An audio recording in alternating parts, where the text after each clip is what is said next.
sa Panginoon. Lord, huli natin na pinakamahal na Panginoon. Tayo po ay pansamantala na tumayo at tayo po ay dumalangin at pasalamat po tayo sa araw nito pagkamat harian po ang ulan ngunit hindi po ito mag-ingat lang sa ating pong pamanambahan, pagpupuri sa ating mga Panginoon. Tayo po ay manalangin. Patilan mabot pala namin ang mga Diyos na makapangyarihan sa lahat. Sa pamunang panalangin ng aming buting evangelista, aming mga pastor, hallelujah, ang beloved evangelist, Ministra Almeda, Diyos ang iyong huling propeta. Aming pinapabot o Diyos, hallelujah, sa akong ito ang aming pasasalamat, taus-puso po, Panginoon, aming pinapabot ang pagluwalhati, pagdakila o Diyos sa banal mong pangalan. Maraming salamat, Panginoon Jesus, sa paglangis niyo po sa bawat dinto na sinagawa mula sa mga makalangit na awitin, sa mga buhay na mga patutuo, sa mga awitin, mga awit o Diyos, at lalo tigit ang banal, ang iyong banal na presensya na pinagkalog sa bawat sa amin. Hali pinagdama, Panginoon, hali hindi ng pag-ibig o Diyos, at sa pag-aaral ng banghel ng kaligtasan, Panginoon, samahan niyo po kami, sa ganaamin wala po kami magagawa. Igawan niyo po ang iyong habag at awa, patawarin niyo po kami sa aming mga pagkakamali at pagkakasala. Gamitin niyo po na dawin ng pagpapala ng habang lingkod. Ikaw po magagawang salita, Panginoon, sa aking mga labi. Lakipan niyo po ng iyong kapangyarihan pag-ibig sa ganang akin. Wala akong magagawa, kaya pagpalain niyo po kami, Panginoon. Gamitin niyo po ako na dawin ng pagpapala. O Diyos, ito pong sa madalangin namin, sa matamis at makapangyarihan pangalan ng Jesus, at sabay-sabay namin sinasuoy, anumang uri ng mga adlang, ang bilipan tao, that's out right now in Jesus' name. Hallelujah. Praise the Lord. Praise the Lord. Mga minamahal, tayo po ay magandaan ang ating pong Biblia. At bago pong lahat, sa hapong ito ay aking pinapabot ang mataas sa pagpupuri, pagluluwalhati, pagdakila sa banal na pangalan ng ating pinakamamahal na Panginoon Kristo. At dobleng paggalang po sa ating buting evangelista, Ministra Almeda, ang huling propeta ng ating dakilang Diyos, at sa ating beloved Mama Dear na siyang ginamit po para sa ating pong mga kaligtasan na nag-iwan at nagtulog sa ating at sa mga beloved children, sa ating mga kapamanggagawa, sa lahat ng narito, purihin ng ating pinakamamahal na Panginoon Kristo. Sa natin mga minamahal ang ating pong mga Biblia dito po sa Galatia, Kapitulo 3, talatang 11.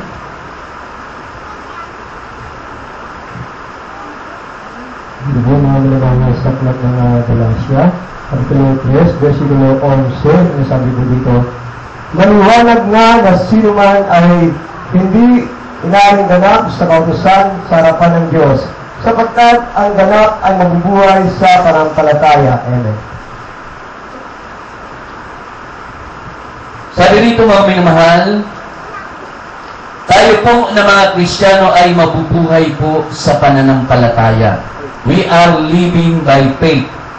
Dahil nung araw tayo po ay wala pong pananampalataya.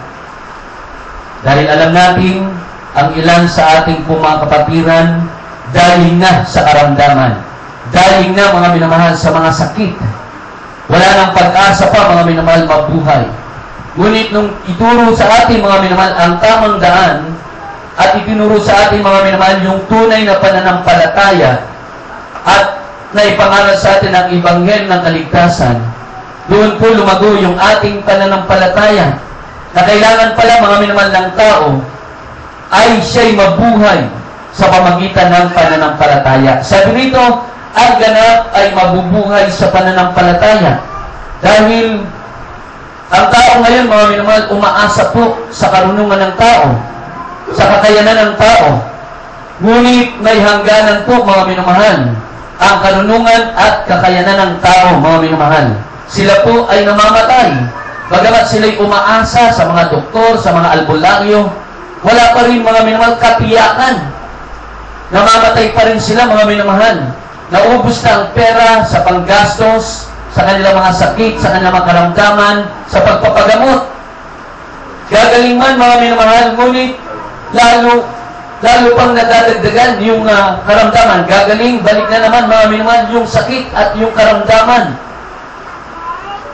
Ngunit tayo po mga kapatid ay nakasumpong ng biyaya at pagpapala, higit ang dakilang pag-ibig ng ating pinakamamahal na Panginoon. Dahil tayo ngayon mga minamahal ay binigyan ng pananampalataya, meron tayong tunay na pananampalataya na ating pong nakuha sa pakikinig ng Ebanghelyo ng Kaligtasan. At tayo ngayon mga minamahal ay nabubuhay na sa pananampalataya. Wala tayong ibang inaasahan, wala po tayong ibang pinagsasandigan kundi ang ating dakilang Diyos. Naniniwala tayo, sumasampalataya tayo ng ating mga problema, ng ating mga sakit, anumang ating mga karamdaman. Alam natin ito'y pagagalingin ng Diyos. Ang mga pagsubok ito'y papauwiin ng ating mahal na Panginoon. Ang mga problema, alam natin sa pamagitan ng ating pananampalataya, ito po'y lulutasin ng ating pinakamamahal na Panginoon. Sabi nga po mga minamahal ng Ecclesiastes, Kapitulo 11, talatang 5 at 6,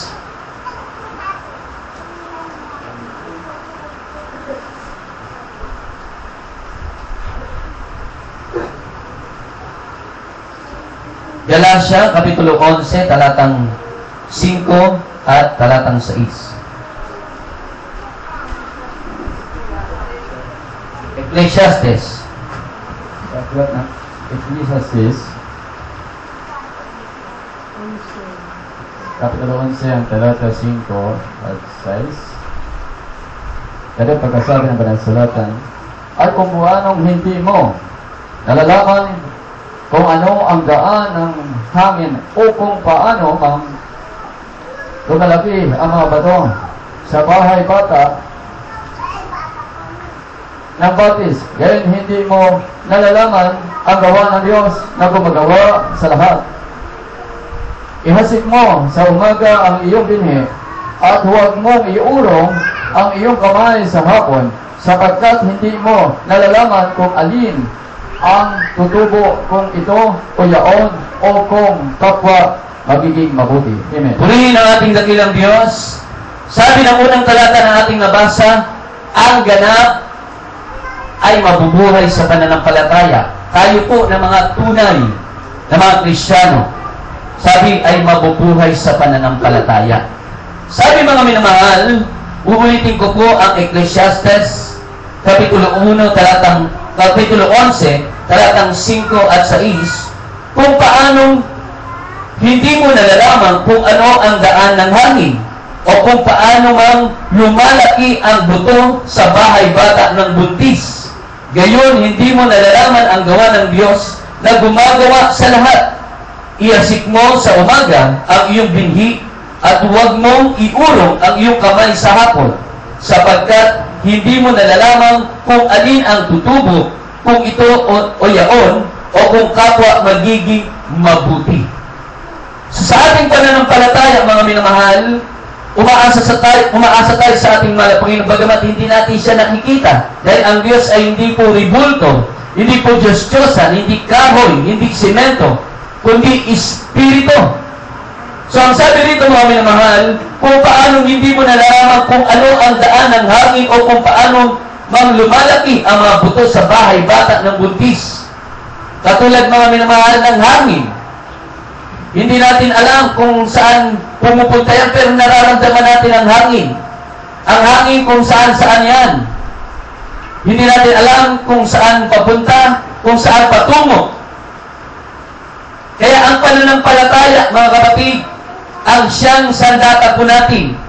Ang pananampalataya, ang siyang pinaka-weapon po natin, mga minamahal, upang tugunin ang ating pong mga dalangin. Sabi rito, mga kapatid, iasik mo sa umaga ang iyong binhi at huwag mong iurong ang iyong kamay sa hapon, sapagkat hindi mo nalaman kung alin ang tutubo, kung ito may o yaon o kung kapwa magiging mabuti. So tayo po na mayroong pananampalataya, kasi ang tao, talagang pag may sakit, may karamdaman, talagang kung saan sila pumupunta. Di ba? Punta ng Baclaran, punta ng Quiapo, manalangin talaga sila, mga minamahal. mula pintuan, mga minamahal ng simbahan, nakaluhod po sila, inilalakad nila yung tuhod nila hanggang altar. Hinihingi nila yung kanilang mga hinihingi. Kagalingan ng karamdaman, kalutasan ng mga problema. Ngunit, pag-uwi, mga minamahal, ganun pa rin. Meron pa rin sakit, meron pa rin problema, nariyan pa rin, mga minamahal, yung suliranin ng kanilang buhay. Ngunit tayo, mga kapatid, dahil tayo po ay mga anak ng Diyos, sabi ng banal na kasulatan, merong pananampalataya. Ang sabi, pag ikay merong pananampalataya, anak ka ng Diyos, tatanggapin mo ang pagpapala ng ating mahal na Panginoon. Sa ating pananampalataya, mga minamahal, siyang kapanatagan sa Hebrews chapter 11 verse 1, siyang kapanatagan upang sa pamagitan ng ating pananampalataya, matatanggap natin ang biyaya at pagpapala ng Diyos. Bagamat hindi pa natin nakikita, mga minamahal, yung pagpapala.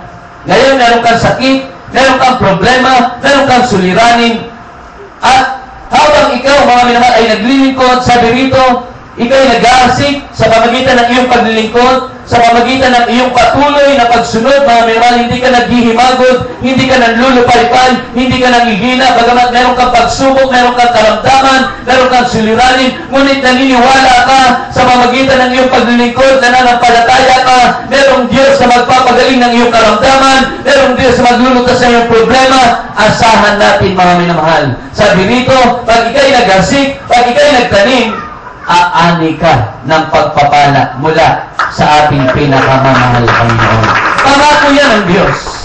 Sabi nga, mga minamahal ng banal na kasulatan, lumapit ka at ang Diyos ay lalapit. Lumapit ka sa Diyos at ang Diyos ay lalapit sa iyo. At paglapit sa atin ng Diyos, ano ang kanyang ipagkakaloob dahil tayo may pananampalataya at nabubuhay tayo sa pananampalataya, nariyaan ang katugunan ng lahat ng ating pong mga panalangin. Dahil kung wala po, mga minamahal, katugunan sa ating mga panalangin, hindi natin gagawin ang ganitong paglilingkod. Amen! Kasi ang tao, to see is to believe. Maniwala muna, o makita mo na yung himala, bago po maniwala. Tayo po hindi. Naniniwala muna tayo. Amen? At bago ipapakita ng Diyos ang kanyang mga himala at makapangyarihang gawa sa ating pong buhay. Dito po, mga minamahal, uulitin ko po ang talatang ito, bagamat napakalalim po, ngunit ating pong itong lubos maunawaan. Sabi, ihasik mo sa umaga ang iyong binhi at huwag mong iurong ang iyong kamay sa hapon. So sa umaga at hapon, pinapasalamatan natin ang Diyos. Kahit tayo po'y may pagsubok, kahit tayo po'y may problema, ang tunay na nananampalataya at ang bubuhay sa pananampalataya, patuloy pong nagpapasalamat. Patuloy pong nagluluwalhati, nagpupuri, naglilingkod sa ating dakilang Diyos. Sabi ng banal na kasulatan, lahat daw po ng bagay ay ating pasalamatan. Katulad po ni Abraham, mga minamahal. Katulad po ng mga unang mananampalataya. Katulad ni Moises, ni Job, sa pamagitan ng kanilang pananampalataya, ang sabi ng banal na kasulatan, sila po'y nagtagumpay. Sila po'y pinagpala. Bakit? Dahil sa kanila pong pananampalataya. Basahin po natin, mga minamahal. Siguro ito po ang huling talata na po. Sabi, mga minamahal, ng Hebrews o Hebreo, Kapitulo 11, talatang 29, tuloy-tuloy po ang basa hanggang sa talatang 34. Huling talata na lamang po yan. Sa aklat ng Hebreo, Kapitulo 11, talata 29 hanggang 34, at ang pagkasabi, sa pananampalataya'y nagsipagdaan sila sa gitna ng dagat na mapula na gaya na sa lupang tuyo, na nang subungin gawin ito ng mga taga-Ehipto ay pawa ng mga nangalunod. Sa pananampalataya ay nalagpak ang mga kuta ng mga Jericho pagkatapos na pagkukog na 7 araw. Sa pananampalataya ay hindi napahamak na kasama ng mga manunuway ang patutot na si Rahab. na tumatanggap na payapa sa mga tiktik. At ano pa ang aking sasabihin sapagkat kukulangin ako ng panahon kung sasaysayin ko ang tungkol kay Gideon, kay Barak, kay Samson, kay Peter, tungkol kay David, at kay Samuel, at sa mga propeta, na ang mga ito sa pamagitan ng pananampalataya ay nagsilupig ng mga kaharian, nagsigawa ng katuwiran, nagtamo ng mga pangako, nagtikok ng mga bibig ng mga leon, nagsipatay ng bisa ng apoy, nakakatanan sa talim ng tabak, nagsilakas sa kahinaan, naging mga makapangyarihan sa pagkipagbaga, na nagpaurong ng mga hukbong taga-ibang lupa. Amen. Purihin ang ating dakilang Diyos. God bless po. At ang Diyos po ang magpala ng kanyang banal na salita sa pagbabasa. Maraming mahal, ang ating sandata ay ang ating pananampalataya. At dahil ito'y sandata natin, ibinigay ng Diyos, pinagkaloob sa atin, mga minamahal, at pinalaguyan ng ating mahal na Panginoon sa pamagitan ng ating pakikinig. Ito ang ating panlaban. Sabi ng banal na kasulatan, nagtagumpay yung mga nanampalataya sa Diyos. Kaya ang ating sandata at panlaban sa mga pagsubok, sa mga kahirapan, mga problema, karamdaman at sakit, ay ang pananampalataya. Kapag tayo mayroong pananampalataya, mga minamahal, ano man yung sakit, ano man karamdaman, mga minang problema, kapag tayo may pananampalataya, naniniwala tayo sa Diyos, ang lahat ng mga kinakaharap natin sa buhay. Dahil tayo anak ng Diyos, naniniwala tayo na mayroong Diyos na makapangyarihan sa lahat na nasa langit. Ang lahat ng mga kinakaharap natin, mga pagsubok, ang mga bagay na yan, papawiin ng ating pinakamamahal na Panginoon dahil at ayon sa ating pong pananampalataya. Ulitin ko po mga minamahal ang talatang ito. Bakit mga umurog ang mga kanilang kalaban? Bakit sila nangagtagumpay? Bakit nahati mga minamahal ang dagat na pula nung tumawid ang mga Israelite?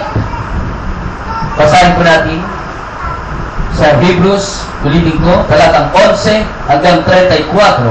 Sa pananampalataya, itinatag niya ang Paskwa at ang pagpagwiwisig ng dugo upang maglilipol sa mga panganay ay huwag silang lipulin. Sa 29, sa pananampalataya ay nagsipagdaan sila sa gitna ng dagat na mapula, nagaya ng salupang tuyo, na nang subuking gawin ito ng mga taga-Ehipto, ay pawang nangalunod. Sa pananampalataya ay nangalagpak ang mga kuta ng Jericho pagkatapos na makubkob na 7 araw.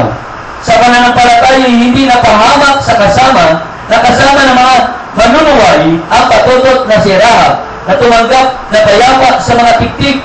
At ano pa ang aking sasabihin?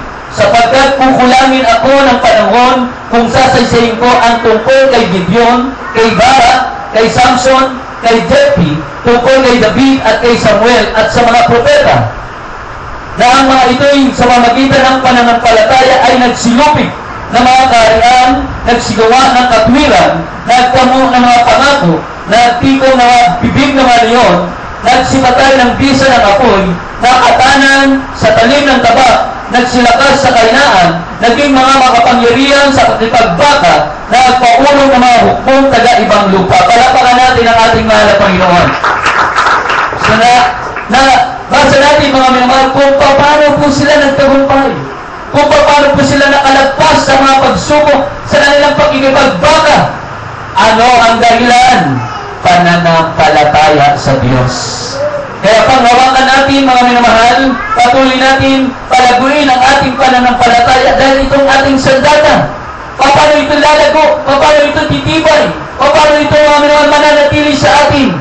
Sa umaga at sa hapon, pupurihin natin ang ating mahal na Panginoon, itong ating ginagawa, mga minamahal, sa ating pagdalo, tuwing araw ng Bible study, tuwing overnight prayer natin, tuwing araw ng linggo, mga minamahal, tayo dumadalo ng dumadalo, nariyaan mga kapatid, lalong titibay, lalong tatatag ang ating pananampalataya, at kailanman ang pananampalatayang yan ay mananatili dahil tayo po ay nagpapatuloy sa paglilingkod sa ating pinakamamahal na Panginoon. Palapakan natin ang ating dakilang Diyos. Sa uling talata, mga minamahal, sabi rito po ng banal na kasulatan, buksan po natin ang Galatia, Kapitulo 3, talatang 9. Uling talata po, Dibuhan naman sa aklat ng Galatia, Kapitulo 3, versikulo 9. Kaya't ang mga sa pananampalataya ay pinagpapala kay Abraham na may pananampalataya. Amen. Palapakan natin ang ating dakilang Diyos. Lahat magsabi ng praise the Lord! So sabi rito, kaya't ang mga nasa pananampalataya ay pinagpapala kay Abraham na may pananampalataya. Ulitin ko po, kaya't ang mga sa pananampalataya ay pinagpapala kay Abraham na may pananampalataya. So bakit po pinagpala si Amang Abraham? Dahil sa kanyang pananampalataya. Kung paano ang mga unang mga propeta, mga unang Kristiyano ay pinagpala sa pamagitan ng kanilang pananampalataya, ganun din po tayo. Sabi nga po mga minahal, hindi na magkakasya, hindi na maisulat sa dami po ng mga pinagpala mga Kristiyano nung araw. Hindi na maisulat sa Biblia dahil marami po mga Kristiyano. Nung sila'y manampalataya, patuloy sa pananampalataya, tuloy-tuloy rin ang pagpapala ng ating pinakamamahal na Panginoon. Kaya kung nais natin ng tuloy-tuloy na pagpapala, patuloy tayong maglingkod sa Diyos, patuloy tayong mga manampalataya, patuloy tayong magtiwala sa Diyos, dahil ang Diyos kailanman hindi po natutulog. Ang Diyos ay laging gising. Tumawag ka sa Diyos at siya'y sasagot. Anumang oras, pag tayo tumawag, humiling sa ating mahal na Panginoon, may pananampalataya, ang Diyos sa bawat oras, bawat minuto, tutugunin ang ating mga kahilingan at dalangin. Kaya mga kapatid, huwag po tayo magsawa. Sabi ng banal na kasulatan, ilagdag niyo po dyan sa Galatia, Kapitulo 6, talatang 9, huwag tayong maghimagot sa paggawa ng mabuti. Habang tayo nag-aasik, habang tayo nagtatanim, ibig sabihin, habang patuloy tayo naglilingkod sa ating mahal na Panginoon, tayo raw po ay tatanggap ng pagpapala mula sa Diyos. Hindi lang katugunan ng mga panalangin, pagpapala, paggalaw niya, financially, materially, physically, lalo tigit sa spiritually na pagpapala ng ating pinakamamahal na Panginoon. Sabi ng ating mahal, pangako niya, hindi niya lilimutin ang ating pong mabubuting gawa. Kaya habang tayo po'y buhay, habang tayo may lakas na kaloob ng Diyos, tayo po'y huwag magsawa na gumawa ng mabuti. Anong mabuti na namin naman? Itong ating ginagawang pagpupuri, itong ating ginagawang pananambahan, itong ating ginagawang pagdalo, yung ating pagbibigay sa gawain ng Diyos, yung ating pagpapakabanan, yung araw-araw nating pagpupuri sa ating mahal na Panginoon, yung ating pong pagsunod sa kalooban ng Diyos. Yan, pag ginawa natin lahat yan, hindi yan lilimutin ng ating pinakamamahal na Panginoon. At lahat ng ating mga ginagawa, mabuti, naka-record po yan. Amen?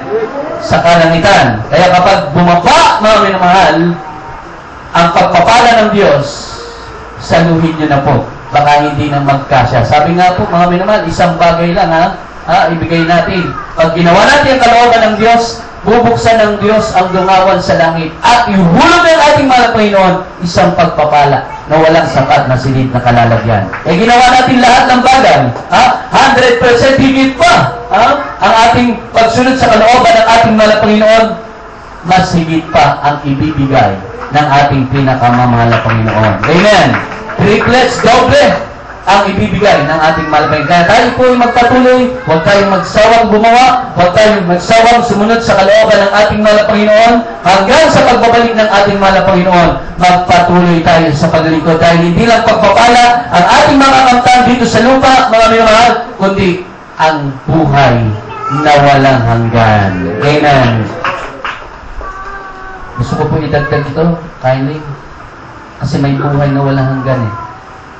Buksan natin ang Galacia, huling talata po karagdagan.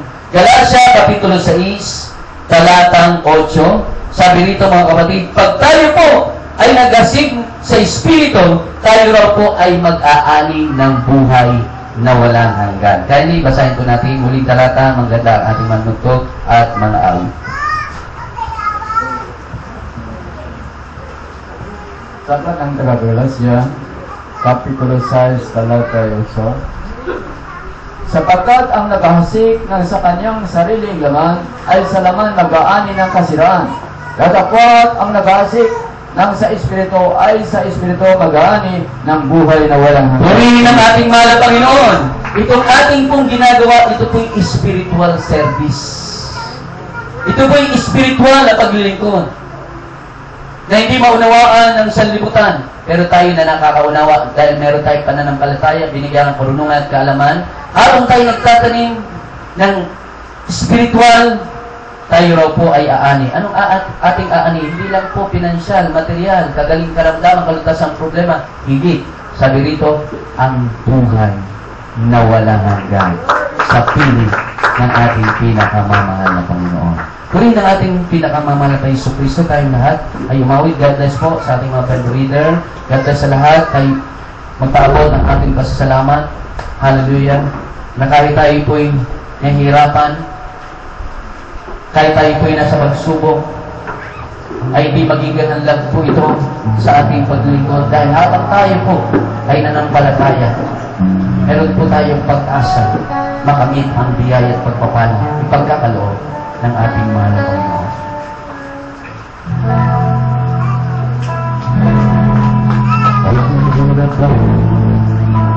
O pagsubok ang magmahal sa'yo,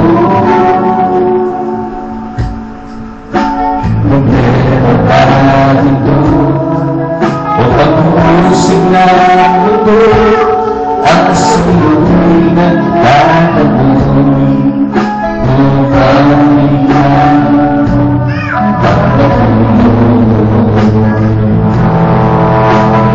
ang bagay niya na wala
sa kanyang panahon. Tinawag niya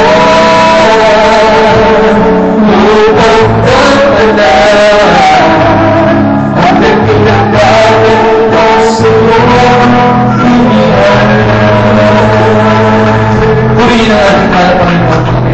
Tandaan natin, lagi natin sa puso at isipin, wala pong magiging hadlang sa ating paglilingkod. Habang tayo may pananampalataya, nakaloob ng Diyos na siyang sandata natin, mga minamahal, na ang pananampalataya siyang katugunan sa ating mga panalangin, na ang pananampalataya ay kalugod-lugod sa harapan ng Diyos.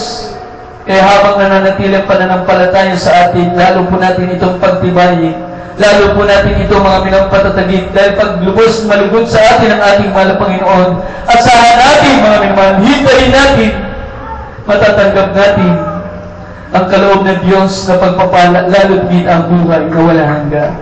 Sa oras na ito mga minamahal, tayong lahat ay manalangin sa ating pananalangin mga minamahal. Patuloy nating lakipan ng ating pananampalataya. Patuloy tayong umasa at magtiwala sa ating mahal na Panginoon na siya ang magbibigay sa atin. Hallelujah, ng mga pagpapala, mga kalutasan, mga problema, mga sakit karamdaman, pagalingin niya mga minamahal, mga pangailangang pinansyal at material. Asahan natin merong Diyos na tutugon at maglaloob ng ating mga kahilingan at dalangin. Sama-sama tayong dumalangin mga minamahal. Diretso na po sa ating masiling, ipatungkan ng kamay sa parting may karamdaman. Hallelujah, kung kayo po'y kumakarap ng mga pagsubok, problema at suliranin, inyo pong itaas sa inyong mga kamay. Tayong lahat mga minamahal, dumalangin, mapagpala namin ang mga Diyos na makapangyarihan sa lahat sa pangunang panalangin ng aming butihing Evangelista, Mr. Almeda, ang iwali propeta Diyos. Narito kami, Malapanginoon, sama-sama po, nagpupuri nagpasalamat, Malapanginoon, sa iyong kaloob na pananampalataya, nagtitiwala kami, Malapanginoon. Ikaw magkakaloob sa amin, Malapanginoon, patuloy ng mga pagpapala. Kaya Diyos, halin na niniglod kami, may kami ng kapatawaran sa aming pagkakamali, pagkakasala.